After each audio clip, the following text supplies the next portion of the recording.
بسم اللہ الرحمن الرحیم۔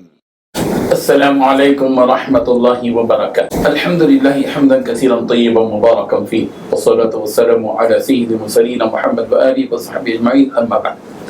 حاضرین و ناظرین، درس نمبر 1421 اور آج سورۃ النور کی صرف ایک آیت کی تلاوت اور تشریح کی جائے گی، آیت نمبر 58 چلیے سب سے پہلے ہم اس ایک آیت کی تلاوت کرتے ہیں، لفظی ترجمے اور ترجمے کے بعد تشریح کرتے ہیں۔ اعوذ باللہ من الشیطان الرجیم، بسم اللہ الرحمن الرحیم۔ یا ایھا الذین آمنوا لیستأذنکم الذین ملکت ایمانکم والذین لم يبلغوا الحلم منکم 3 مرات من قبل صلاة الفجر وحین تضعون ثيابکم من الظہیرہ ومن بعد صلاة العشاء 3 عورات لکم ليس عليكم ولا عليهم جناح بعدهن طوافون عليكم بعضكم على بعض كذلك يبين الله لكم الآيات والله عليم حكيم صدق الله العظيم۔ لفظی ترجمہ یوں ہے، یا ایھا الذین آمنوا، اے وہ لوگ جو ایمان لائے ہو، لیستأذنکم چاہیے کہ تم سے اجازت طلب کریں، الذین وہ غلام جن کے ملکت مالک ہوئے، ایمانکم تمہارے دائیں ہاتھ، والذین اور وہ لڑکے لڑکیاں بھی جو لم یبلغوا نہیں پہنچے، الحلم بلوغت کو، منکم تم میں سے، 3 مرات 3 بار یعنی 3 اوقات میں، من قبل صلاة الفجر نماز فجر سے پہلے، وحین اور جس وقت تدعون تم اتار دیتے ہو، ثیابکم اپنے کپڑے، من الظہیرہ دوپہر کو، ومن بعد صلاة العشاء اور نماز عشاء کے بعد، 3 عورات یہ 3 وقت پردے کے ہیں، لکم تمہارے لیے، لیس نہیں ہے، علیکم تم پر، ولا علیہم اور نہیں ان پر، جناح کوئی گناہ، بعدہن ان وقتوں کے بعد، طوافون و بکثرت پھرنے آنے جانے والے ہیں، علیکم تم پر، بعضکم یعنی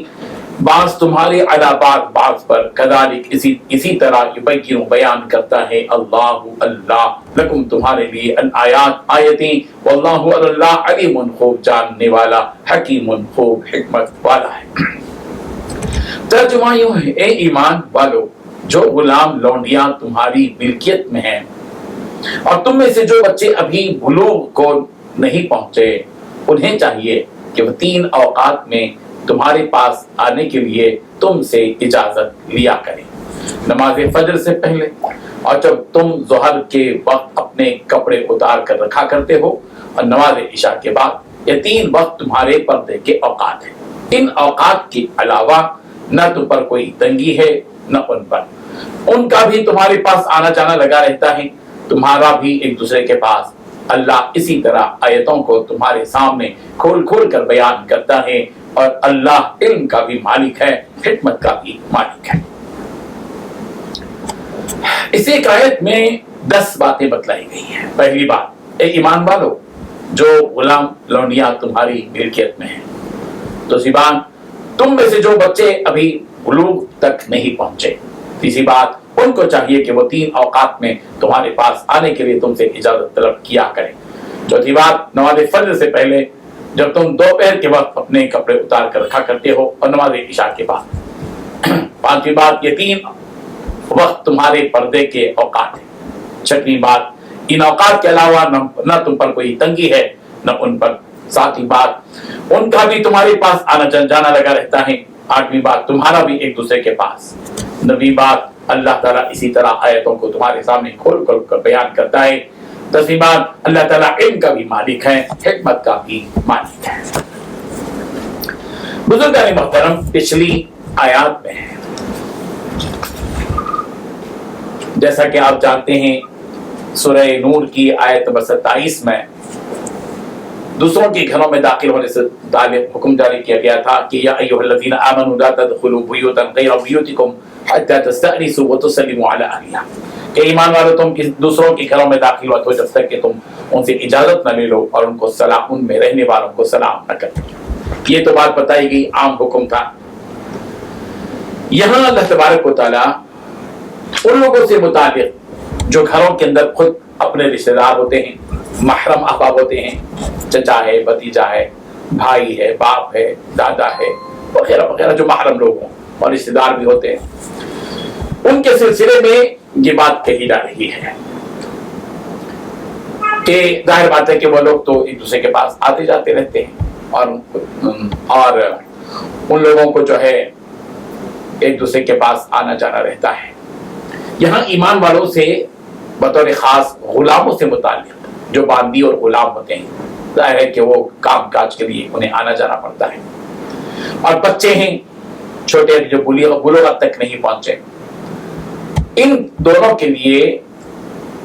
ظاہر بات ہے کہ ہر وقت چونکہ ان کا آنا جانا لگا رہتا ہے اپنے ہی گھروں میں، تو ہر وقت اجازت لیں تو اس میں حرج ہوگا، تنگی ہوگی، مشکلات پیش آئیں گے۔ اسی لیے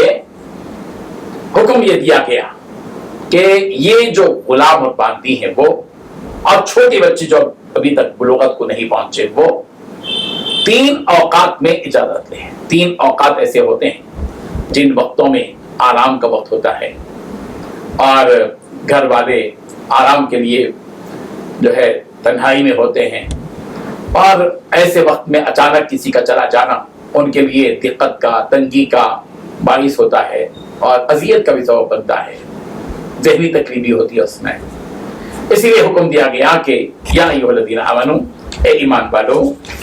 لیستأذنکم الذین ملکت ایمانکم والذین لم یبلغوا الحلم منکم 3 مرات، کہ ایمان والو جو تمہارے مملوک ہے، غلام اور باندیاں ہیں، اور تمہیں سے وہ لڑکے جو ابھی تک بلوغت کو نہیں پہنچے ہیں، وہ 3 وقتوں میں اجازت لے کر داخل ہوں۔ کون سے 3 اوقات ہیں؟ من قبل صلاۃ الفجر، فجر کی نماز سے پہلے کے وقت ہے، اور وحین تدعون ثیابکم من الظہیرہ، اور دوپہر کا وقت جو قیلولے کا وقت ہوتا ہے، اس وقت میں بعض کپڑے جو ہے زائد کپڑے عام طور پر اتار دیا کرتے ہیں ایسے وقت میں، اور پھر عشاء کی نماز کے بعد کا وقت۔ ان 3 اوقات میں کہ ثلاث اوقات لکم، یہ تینوں اوقات تمہارے پردے کے اوقات ہیں، کیونکہ ان اوقات میں عام عادت کے مطابق تخلیہ ہوتا ہے، انسان بے تکلف کے ساتھ آرام سے رہنا چاہتا ہے، تنہائی میں کسی وقت وہ اعضاء بھی کھل جاتے ہیں جن کے ڈھانکنے کا حکم ہے، اور جو ڈھانکنا ضروری بھی ہے، اور سوتے وقت غیر ضروری کپڑے تو اتار ہی دے دیتے ہیں، اور تنہائی کا موقع پا کر بعض مرتبہ ظاہر بات ہے کہ بے تکلف کے ساتھ میاں بیوی بھی آرام کرتے ہیں، تو ایسے وقت میں اگر بغیر اجازت کے نابالغ لڑکے داخل ہو جائیں یا غلام اور باندی داخل ہو جائیں تو ظاہر بات ہے کہ اس سے حرج واقع ہوتا ہے، بے پردگی ہوتی ہے،